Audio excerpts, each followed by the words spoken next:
आज के समय में फ्रांस के प्रेसिडेंट एमैनुअल मैक्रोन, जो कि फ्रांस के प्रेसिडेंट है, ये फेस कर रहे हैं बहुत ही ज़्यादा प्रेशर का। प्रेशर किस बात का है? तो प्रेशर है फ्रांस के न्यूक्लियर टेस्ट को लेकर, और इसकी वजह से जो हुआ रेडिएशन वगैरह हुआ है उसको लेकर। तो लेकिन फ्रांस ने क्या कहा? फ्रांस ने कहा है कि जो हमारे ऊपर जो भी आरोप लग रहे हैं ये एकदम निराधार है, इसकी कोई वजह नहीं है। हमने कोई भी किसी भी तरह का कवर अप नहीं किया है, और हम अपोलोजाइज भी नहीं करेंगे, हम माफ़ी नहीं मांगेंगे न्यूक्लियर टेस्ट को लेकर। और हम ये जानेंगे कि आखिर क्या वजह है कि फ्रांस की ही जनता, जो फ्रांस के लोग हैं, वो अपने ही राष्ट्रपति एमैनुअल मैक्रोन, वहाँ के प्रेसिडेंट के खिलाफ क्यों प्रोटेस्ट कर रहे हैं। और इसके बारे में और भी विशेष डिटेल्स में जानेंगे कि आखिर न्यूक्लियर पावर क्या हुआ, लोग फ्रांस न्यूक्लियर पावर कैसे बना, आखिर एटॉमिक ये जो पावर की बात आती है कहाँ से स्टार्ट होता है। A lot to know, a lot to discuss. तो चलिए शुरू करते हैं। तो सबसे पहले फ्रांस की अगर हम लोग स्थिति को जानते हैं, तो फ्रांस जो है यूरोपियन एक कंट्री है जिसकी स्थिति कुछ इस जगह पे है। और इसकी बात अगर हम लोग करें तो ये बेसिकली यूरोपियन कंट्री है, और ये बेसिकली कॉलोनी के लिए जानी जाती थी। जब ईस्ट इंडिया कंपनी की बात चल रही थी, या फिर जो कॉलोनाइजेशन जो चल रही थी, औपनिवेशीकरण जब चल रहा था, उस समय इसकी अच्छी खासी बात आती है, जो कि एक बहुत बड़े देश के ऊपर ब्रिटिशर्स की तरह ये भी अपना कॉलोनी बसा रहे थे, ताकि मैक्सिमम मुनाफा अर्जित किया जा सके। और उसका बेनिफिट इसको आज भी देखने को मिल रहा है, क्योंकि आज भी मॉडर्न कॉलोनीज़ वगैरह जैसे कि फ्रेंच पॉलिनेशिया है, या फिर बहुत सारे ऐसे आइलैंड है जहाँ पर इन्होंने उनको स्वायत्तता तो दे दी है, उनको ऑटोनॉमी तो दे दिया है, लेकिन अभी भी वहाँ पे उसके मिलिट्री बेसिस हैं, और भी एक्सटर्नल अफेयर्स जो भी है, इंटरनल अफेयर्स वगैरह सब में गाहे बगाहे ये उसके ऊपर अपना ध्यान रखे हुए हैं। तो बात करते हैं न्यूक्लियर पावर हिस्ट्री के बारे में। तो जो डिस्कवरी है न्यूक्लियर फिजन का, ये 1938 में बेसिकली जब बात करते हैं रेडिएशन रॉनजॉन के बारे में, उस समय से ये स्टार्ट हो जाता है। बट क्या होता है कि न्यूक्लियर फिजन जो हुआ सबसे पहला बार, जो क्रोनोलॉजी में जब हम लोग जानते हैं कि विशेष तरीके से, तो 1938 में ये सही तरीके से स्टार्ट होता है, और उसके जस्ट बाद वर्ल्ड वॉर 2 स्टार्ट हो जाता है। तो इसके 4 दशक के बाद जो साइंस है रेडियो एक्टिविटी का, और जो एलेब्रेशन हुआ न्यूक्लियर फिजिक्स का, वो डिस्क्राइब किया गया एटम के कंपोनेंट का। और ये भी जानकारी जानने जो बात है बहुत इंपॉर्टेंट है कि जो सबसे लाइट बल्ब जो सबसे पहले जलाया गया था, EBR-1, जो एनागोन नेशनल लेबोरेटरी था वेस्ट, दिसंबर 1951 में, जो सबसे पहली बार एटॉमिक एनर्जी का यूज करके एक बल्ब को जलाया गया था, फर्स्ट लाइट बल्ब, इलेक्ट्रिसिटी जब जनरेट किया गया था न्यूक्लियर पावर के स्टेशन से। जून 27, 1954 में ऑब्निस्क न्यूक्लियर पावर प्लांट, जो USSR का है, हम बात कर रहे हैं USSR, यानी कि उस समय तक USSR का विघटन नहीं हुआ था, और वो एक सुप्रीम पावर। अभी क्या हो रहा था, जब वर्ल्ड वॉर हो रहा था उस समय 2 मेन पावर उभर कर सामने आ रहे थे, एक USSR and second one is USA। तो पहला पावर प्लांट जो है वो लगाया था इलेक्ट्रिसिटी को जनरेट करने के लिए, और लगभग सबसे पहला जो पावर प्लांट लगाया गया था उसके ऊपर जो सबसे पहले इलेक्ट्रिसिटी जनरेट हुआ था वो 5 मेगावाट का था। और यूनाइटेड स्टेट्स में इसके बाद हुआ जो पहला मैन मेड न्यूक्लियर रिएक्टर था, वो शिकागो पाइल 1 था, और जो बेसिकली कब स्थापित हुआ था, 2 दिसंबर 1942। बात कर रहे हैं इस समय अल्बर्ट आइंस्टाइन को न्योता भेजा गया था USA में, वहाँ की जो सबसे बेस्ट लेबोरेटरी थी वहाँ पे उनको काम करने के लिए कहा गया। और जो पहला पोलोनियम और यूरेनियम 238 का जो 2 बम बनाया गया था। और ये भी बड़ा इम्पोर्टेंट है कि अमेरिका दुनिया का एकमात्र ऐसा न्यूक्लियर पावर है जो अपना टेस्ट जो है किसी वॉर में ये परमाणु हथियार यूज किया गया है। तो यूनाइटेड स्टेट जो था अपना पहला वेपन जो है टेस्ट किया था जुलाई 95 में ट्रिनिटी टेस्ट में, जहां एटॉमिक बॉम्बिंग कहा गया था सबसे पहले हिरोशिमा 6 अगस्त और 9 अगस्त को नागासाकी पे। एक ही मतलब ये जो ट्रिनिटी टेस्ट हुआ था उसके 1 महीने बाद ही ये इन्होंने टेस्ट की जगह पर सीधा वॉर फील्ड में अपने एटॉमिक बॉम्ब को यूज किया गया था, मतलब कि वर्ल्ड वॉर 2 में ये एटम बॉम्ब यूज किए थे। जून 27, 1954 में ऑब्निस्क न्यूक्लियर पावर प्लांट जो USSR का था, ये दुनिया का पहला पावर प्लांट बना था जो बताया गया था इलेक्ट्रिसिटी पावर ग्रिड में यूज किया गया था। पहला commercial nuclear power station Calder Hall, Windscale, England में ये कनेक्ट किया गया था पावर ग्रिड, कहाँ पे, 27 अगस्त 1956। अब बात करते हैं एटॉमिक एनर्जी का। तो बेसिकली जब ये पता चला कि 1942 में ये तो अब हो गया था, जो कि हाँ अब ये यूएसए अब atomic energy, atomic power station hub बन गया था। और फिर बहुत सारी चीज़ें ऐसी भी होने लगी थी, अब लगा जैसे दुनिया को कि जो कि नहीं, जो दुनिया है विनाश के कगार पे पहुंच जाएगा। तो यूएन और न्यूक्लियर एज जो था ना, वो ऑलमोस्ट एक साथ, मतलब कि जब बात करते हैं कि एटॉमिक एज की बात करेंगे और यूनाइटेड नेशन का, वो ऑलमोस्ट साइमल्टेनियसली था। और वो जो ये जो एक आपदा कह सकते हैं, एक डिज़ास्टर था सेकेंड वर्ल्ड वॉर, ये बेसिकली न्यूक्लियर ब्लास्ट की वजह से हुआ था नागासाकी। और इसका दुष्परिणाम आज भी हमको देखने को मिलता है कि नागासाकी और हिरोशिमा के लोग जो अभी भी जन्म लेते हैं, वो किसी न किसी तरीके से डिसेबल होते हैं। तो ये जो एक आपदा हुआ, ये जो एक ट्रेजेडी हुई, इससे लोगों को एक बात ये सोचने पे विवश कर दिया गया कि चलो अभी तो ठीक है, हम लोग we are completely new to the atomic bomb and we are completely new born child next to the atomic energy. तो इतना ज़्यादा विपदा का सामना करना पड़ा। तो अब बात है कि धीरे धीरे चीज़ें तो बढ़ेंगी, धीरे धीरे चीज़ें अगर बढ़ेंगी तो चीज़ें और भी बदतर हो जाएंगी। और हो सकता है कि कुछ ऐसे कंट्रीज हों जो क्या हो, अपने बेनिफिट के लिए वो दूसरे कंट्री को कम्प्लीटली नष्ट नाबूद कर दे। तो ये सब भी पॉसिबिलिटीज़ देखा गया। तो ये देखा गया, तो उसके लिए एक कमीशन वगैरह रखा, कमीशन का गठन किया गया, जिसका नाम रखा गया इंटरनेशनल एटॉमिक एनर्जी एजेंसी। ये बेसिकली बस इस चीज़ के ऊपर कम्प्लीटली फोकस्ड है कि एटम्स का यूज कीजिए, आप न्यूक्लियर एनर्जी का यूज कीजिए, बट जो न्यूक्लियर एनर्जी का यूज होगा बस खुद को डेवलप करने के लिए कीजिए, ना कि किसी दूसरे कंट्री को बर्बाद करने के लिए, डिस्ट्रॉय करने के लिए यूज कीजिए। तो इसका सर्वप्रथम गठन जो है 1957 में हुआ था। और इसका जो प्रस्तावना था यूनाइटेड स्टेट्स के ही एक प्रेसिडेंट थे, ड्वाइट डी एंसहोवर। हम लोग बात कर रहे हैं ड्वाइट डी एंसहोवर के बारे में। ये 1953 की बात है। ये इन्होंने कहा था कि एटम्स का यूज पीस के लिए होना चाहिए, ना कि किसी भी प्रकार की लड़ाई के लिए यूज करना चाहिए। अब इसके लिए क्या हुआ कि बहुत सारे ट्रीटी वगैरह हुए। तो जो नॉन पोर्टफोलियो यानी कि अब निरस्तरीकरण, मतलब कि अब जो अप्रसार है, जो भी चीज़ें हुई, जैसा भी दुनिया ने जो भी दंश झेला, जो भी चीज़ें देखने को मिला एटम्स की वजह से, अब क्या किया गया कि इसको ये किया गया कि अब जो है कोई भी देश जो है वो अपना परमाणुविक प्रसार नहीं करेगा, यानी कि एटॉमिक वो पॉलिफरेशन की में बात भाग नहीं लेगा। तो 1968 में एक ट्रीटी होती है, treaty on non proliferation of nuclear weapons NPT। तो इसमें IAEA कंडक्ट करता है ऑन साइट इंस्पेक्शन, ताकि वो इंश्योर कर सके कि कहीं भी अगर किसी देश में न्यूक्लियर एलिमेंट का, जैसे यूरेनियम, पोलेनियम और थोरियम वगैरह, जो भी रेडियो एक्टिव एलिमेंट है, रेडियन, तो ये सब का यूज जो हो रहा है वो पीस के लिए यूज हो रहा है, पीसफुल पर्पस के लिए यूज हो रहा है। 2003 से पहले के बात करते हैं, इराक की जब लड़ाई हुई थी, सद्दाम हुसैन की बात करते हैं।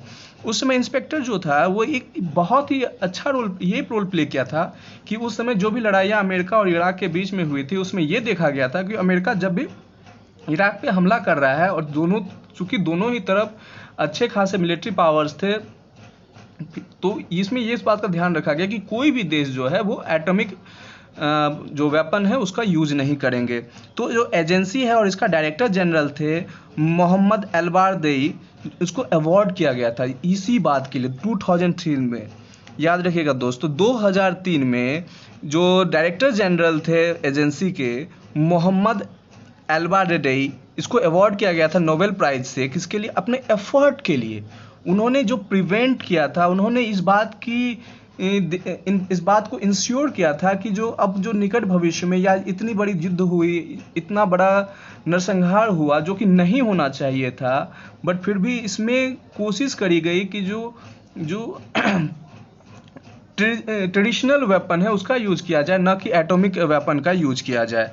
तो कोशिश किया गया कि एटॉमिक एनर्जी का यूज पीसफुल तरीके से किया जाए। तो कुछ ट्रीटीज वगैरह इन्वॉल्व है ताकि उसका नॉन प्रोलिफरेशन किया जा सके एटम्स का, एटॉमिक वेपन का। तो कुछ ट्रीटीज है जैसे ट्रीटी ऑफ टैलेंटिको, जो बेसिकली प्रोविजन था न्यूक्लियर वेपन का लैटिन अमेरिका और कैरेबियन आइलैंड के बीच में हुआ था। Treaty of Rarotonga, South Pacific nuclear free zone. अब बेसिकली ये जब बात करते हैं South Pacific nuclear free zone treaty, कहीं ना कहीं किसी न किसी तरीके से फ्रांस जो है इसी ट्रीटी के अंदर अभी हम लोग चर्चा करने वाले हैं। ट्रीटी ऑफ बैंकॉक, जब ये साउथ ईस्ट एशिया में न्यूक्लियर वेपन फ्री जोन बनाया गया, और फिर पेलिनड्राबा का जो ट्रीटी हुआ था, African nuclear weapon free treaty हुआ था। आपको पता होना चाहिए साउथ अफ्रीका जो कि अभी के दौर की सबसे डेवलपिंग कंट्री में शुमार हो रही है, इन्होंने जब अपना डेमोक्रेसी 1991 में वापस से डेमोक्रेटिक हुए थे, जब नेल्सन मंडेला वहाँ के राष्ट्रपति बने थे, इन्होंने सर्वप्रथम यही बात बोला था कि हमारा देश जो है वो पीसफुल रहेगा, हम लोग कभी भी इस बात को आगे नहीं बढ़ाएंगे कि हम लोग एटॉमिक एनर्जी को किसी भी तरीके से एटॉमिक बम बनाने की कोशिश करेंगे। तो सबसे पहले बात करते हैं न्यूक्लियर पावर, जहाँ से ये बातें स्टार्ट होती हैं कि आखिर न्यूक्लियर पावर क्या है, न्यूक्लियर पावर कहाँ से है। तो इन सब चीज़ों के बारे में अगर हम लोग देखते हैं तो यूनाइटेड स्टेट्स जो है न्यूक्लियर पावर में, यूनाइटेड स्टेट्स सबसे पहला 1945 में सबसे पहला फर्स्ट न्यूक्लियर टेस्ट किया गया। ऐसे कहा जाए तो 1945 में ये इन्होंने जब 16 जुलाई 1945 को टेस्ट किया, और फिर 6 अगस्त 1945 में इसने बॉम्बार्डिंग शुरू कर दी थी जापान के ऊपर। 6 अगस्त और 9 अगस्त को एक के बाद एक 2 बम, एक फैटमैन और फिर एक लिटिल बॉय। जो फैटमैन था उसके अंदर थोरियम यूज़ किया गया था, और जो लिटिल बॉय था उसके अंदर पॉलीबेडनम यूज़ किया गया था। और हाल फिलहाल का जो न्यूक्लियर टेस्ट हुआ है वो 23 सितंबर 1992 को हुआ है, और यहाँ कुल मिला के 1030 टेस्ट वगैरह हुए हैं, जिसमें कि 815 अंडरग्राउंड टेस्ट थे। एक बात का ध्यान रहे कि जो यूनाइटेड स्टेट जो है ना, वो लगभग जो टेस्ट है, मतलब दुनिया भर में सबसे ज़्यादा जो न्यूक्लियर टेस्ट हुआ है वो यूनाइटेड स्टेट के द्वारा किया गया है। और ये एकमात्र देश है, पहला और एकमात्र देश है जिन्होंने वॉर टाइम में न्यूक्लियर वेपन का यूज किया हुआ है। तो और यूएस जो है इन्होंने साइन करा है कॉम्प्रिहेंसिव टेस्ट बैन ट्रीटी, लेकिन अभी तक इसके ऊपर रेटिफाई नहीं किए हैं। ये कम्प्लीटली ये नहीं बताए हैं कि जो कि हाँ हमने इस ट्रीटी तो साइन कर ली है, पर अब हम परमाणु अप्रसार संधि को कम्प्लीटली फॉलो कर रहे हैं। अगला बात आता है रसिया, यानी कि उस समय का यूएसएसआर का। तो इन्होंने सबसे पहला अपना न्यूक्लियर टेस्ट 29 अगस्त 1949 को करा था, और यहाँ पे सबसे पहला 5 मेगावाट का बिजली का उत्पादन किया गया था। ये दुनिया में सबसे पहला न्यूक्लियर रिएक्टर यहीं पे यूएसएसआर में ही बना था। और यहाँ पे सबसे रिसेंट न्यूक्लियर टेस्ट जो है 24 अक्टूबर 1990 को किया गया है। टोटल टेस्ट 715 करे गए हैं, और जिसमें से कि 496 अंडरग्राउंड है। अगली बात करते हैं यूनाइटेड किंगडम की। यूनाइटेड किंगडम ब्रिटेन बेसिकली ये वर्ल्ड का सबसे बड़ा कॉलोनी बसाने वाला देश है। इसकी बात शुरू होती है, इन्होंने न्यूक्लियर टेस्ट, हालांकि ये कॉलोनाइज्ड कंट्री, कॉलोनी बनाने वाला कंट्री था, औपनिवेशीकरण करने वाला कंट्री था, लेकिन इन्होंने अपना पहला न्यूक्लियर टेस्ट 3 अक्टूबर 1952 को किया था। और सबसे रिसेंट न्यूक्लियर टेस्ट जो है नवंबर 26 1991 को किया। टोटल टेस्ट इन्होंने 45 किया, जिसमें कि 24 अंडरग्राउंड था। एक बात और ध्यान रखना चाहिए कि ब्रिटेन जो है अपना सबसे पहला न्यूक्लियर वेपन जो है वो माउंट बेलो आइलैंड, जो ऑस्ट्रेलिया का सदर्न ऑस्ट्रेलिया का आइलैंड है, वहाँ पे इन्होंने अपना सबसे पहला अपना न्यूक्लियर टेस्ट किया गया था। और ये एटमॉस्फेरिक टेस्ट जो था ना, ये लगभग यानी कि हम लोग कह सकते हैं कि 1949 से लेके 1956 तक यहाँ पे टेस्ट किए गए, यानी यहाँ पे इतने बड़े मात्रा में टेस्ट करी गई, और इन्होंने कभी भी कंपनसेट इसके लिए नहीं किया था। ब्रिटेन जो है ये रेटिफाइड किया है, मतलब कि ये कम्प्लीटली अपने परमाणु अप्रसार नीति को लागू करने वाला देश है। अगली बात जब करते हैं हम लोग फ्रांस, जिसके बारे में अभी हम लोग चर्चा कर रहे हैं, जो बेसिकली अभी लाइमलाइट में आ गया है कि आखिर ये फ्रांसीसी जो एमैनुअल मैक्रोन जो है ये माफ़ी क्यों नहीं मांगना चाहते, आखिर इन्होंने करा क्या है। तो बात करते हैं फ्रांस की। तो सबसे पहला न्यूक्लियर टेस्ट जो है 13 फरवरी 1960 को किया गया था, और हाल फिलहाल जो रिसेंटली न्यूक्लियर टेस्ट है वो 27 जनवरी 1996 को किया गया है, जिसमें टोटल टेस्ट इन्होंने 200 किया है। इन्होंने सबसे पहले बात अगर हम लोग फ्रांस की करते हैं तो फ्रांस ने सबसे पहले टेस्ट जो है अल्जीरिया पे किया था। सहारा डेजर्ट के अंदर 17 टेस्ट इन्होंने करे हैं। फ्रांस ने सहारा डेजर्ट के अंदर 17 टेस्ट किए हुए हैं अल्जीरिया के अंदर, और ये लगभग ये जो टेस्ट है 1960 से लेकर 1966 के बीच किए गए हैं। याद रहिए कि अल्जीरिया के अंदर सहारा डेजर्ट, कहाँ पे, सहारा डेजर्ट में इन्होंने, सहारा डेजर्ट के अंदर इन्होंने कुल मिला के 1966 से लेके 1960 से लेके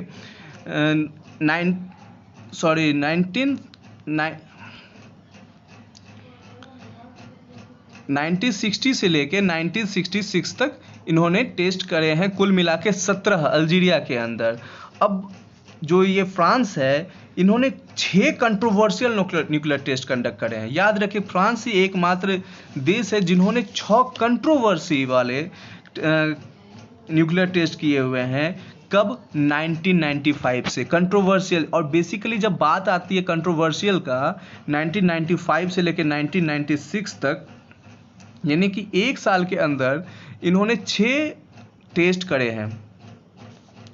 अगली बात करते हैं हम लोग, इसके बारे में हम लोग और भी विस्तार से चर्चा करेंगे, लेकिन सबसे पहले कुछ न्यूक्लियर पावर के बारे में जान लेते हैं। तो चाइना, अब देखिए कुल मिला के चाहे हमारा दुश्मन ही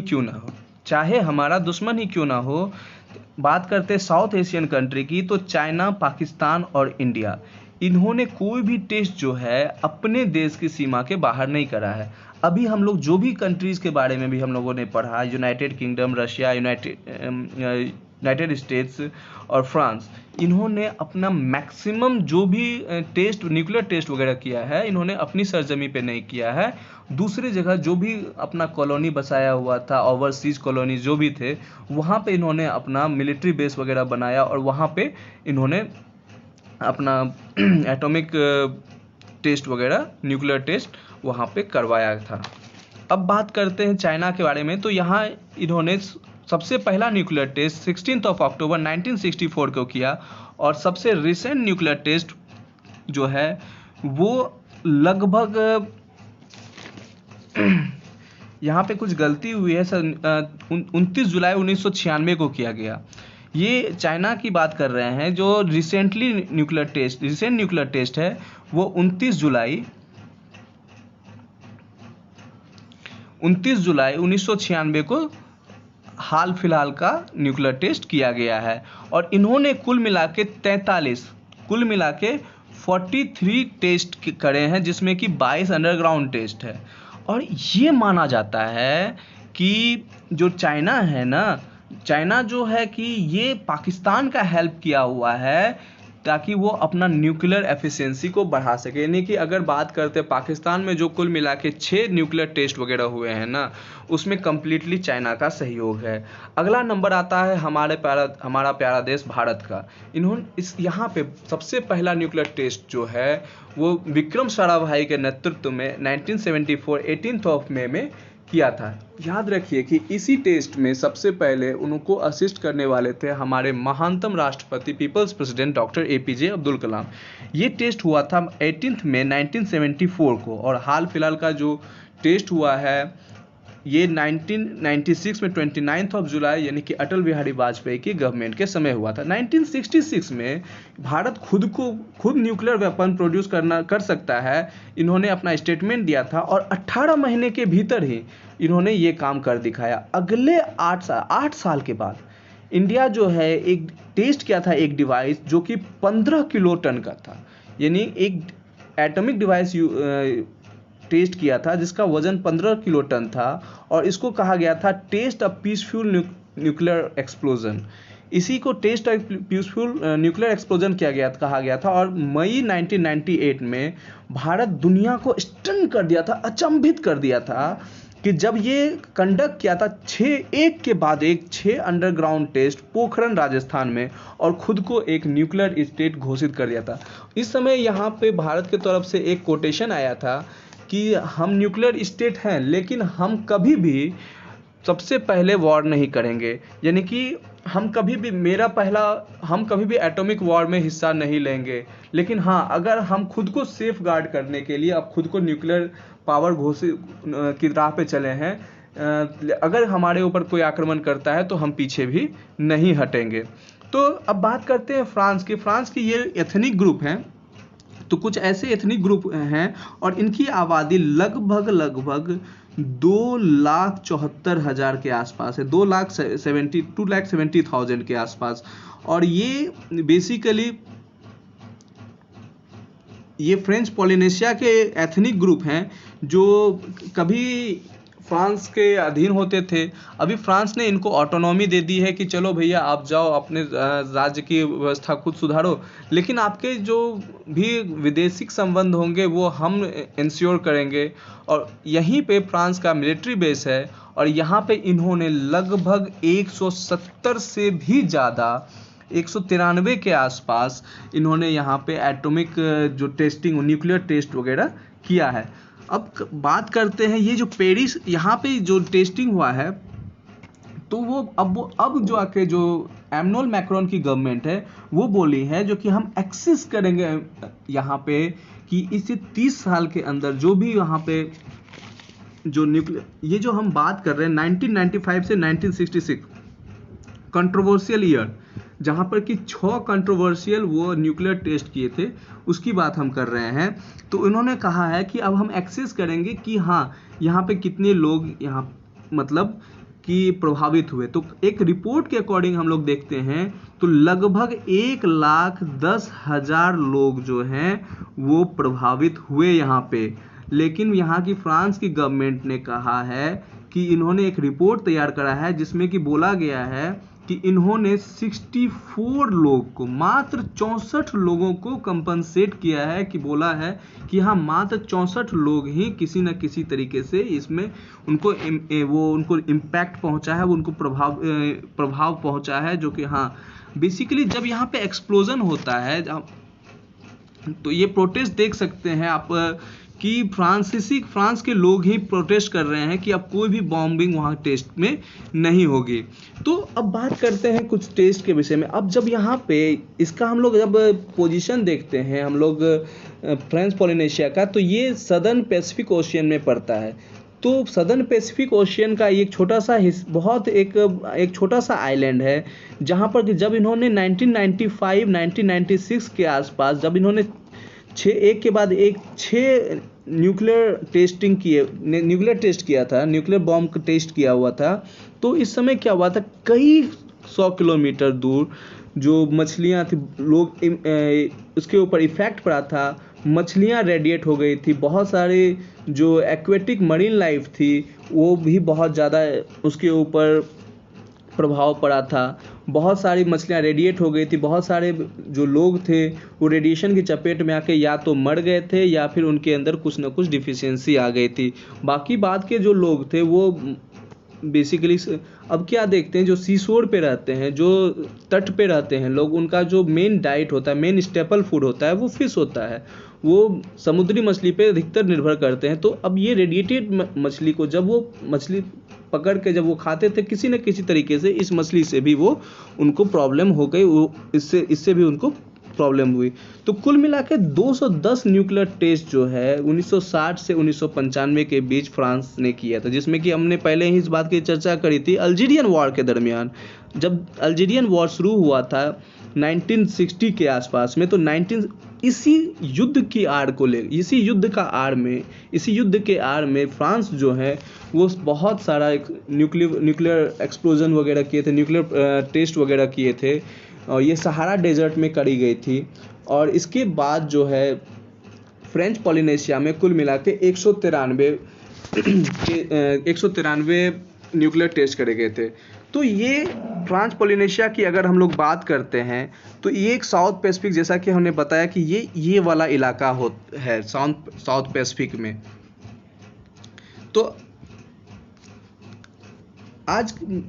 अब देखते हैं कि इमैनुअल मैक्रोन जो है वो इस बात को लेके आके जनता से माफ़ी मांगते हैं कि नहीं, कि चलो हमने जो किया था वो गलत किया था। अब वो कितना को कंपनसेट करते हैं, जैसे कि अभी बात आई थी कि जो कि हाँ, उन्होंने कहा, ऑफिशियली कहा कि हमने 64 लोगों को चिन्हित किया है कि इतने ही लोग किसी न किसी वजह से यहाँ पर प्रभावित हुए थे, हम इसको कंपनसेशन देने के लिए तैयार हैं।